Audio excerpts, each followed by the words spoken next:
here we are on the Mississippi River, on the only major falls on the river, with a great story to tell. I mean, who can miss with that? Well, one of the things that we knew about the city of Minneapolis was that it had a rich history right here along the riverfront. The birthplace of the city is this riverfront. Minneapolis was the milling capital of the world in the 1880s. By 1930s, that had ended. Milling had gone elsewhere because they no longer needed water power to do milling. So the Minneapolis riverfront fell into decades of decline. It was largely abandoned by the time University of Minnesota architecture student Tom Meyer first encountered it. So I came to the university in 1966. A couple years later, my friends and I discovered the Central Riverfront. To us, it was a terrific playground. It seemed to be absolutely full of potential. In fact, Tom's 1971 thesis envisioned the creation of a riverfront museum celebrating Minneapolis's Milltown roots. But it wasn't until the 1980s that city leaders and the State Historical Society came up with plans to remake the area.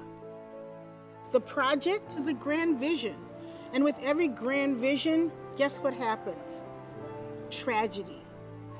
Flames from the fire dominated the skyline last night, and with it, Minneapolis lost a piece of skyline that had been a part of it for more than a century. I'm sitting at my desk in my office, and somebody calls and says, "There's a fire down at the mill." I panicked. I just was terribly depressed. The fire burned overnight, and it wasn't until the next morning when I realized that there was something left that we needed to somehow move in and preserve what remained. After the fire, myself, people from the Historical Society, people of the city got together and strategized quickly to avoid this building being demolished entirely. In that burned-out shell, the academic pipe dream Tom Meyer imagined 20 years earlier was finally to become a reality. Tom designed a glass box to be dropped within the walls of the ruins, and thus was born the Mill City Museum. And what we have is essentially a freight elevator in which you ride through all the floors of the museum. For half a century, Minneapolis milled more flour than any other place in the world. And you actually have a sense that the mill has come back to life. The Mill City Museum now helps anchor an arts corridor along the riverfront that includes the striking Guthrie Theatre. This was a golden opportunity. It was a golden opportunity for us, but we also believed a golden opportunity to put the focus back down here by the river. Designed by French architect Jean Nouvel, the Guthrie's form mirrors the area's former mills.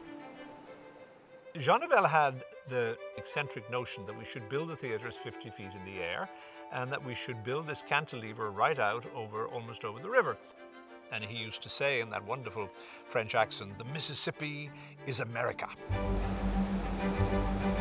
And when Guthrie made that decision, that absolutely cemented this as an essential part of the city. We thought and knew that we would be able to get past our differences and that we would come together for the greater good, for the good of the community.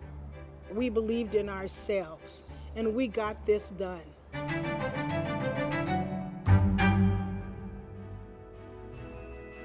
To learn more, including how to support this groundbreaking project, please visit savingthecity.org.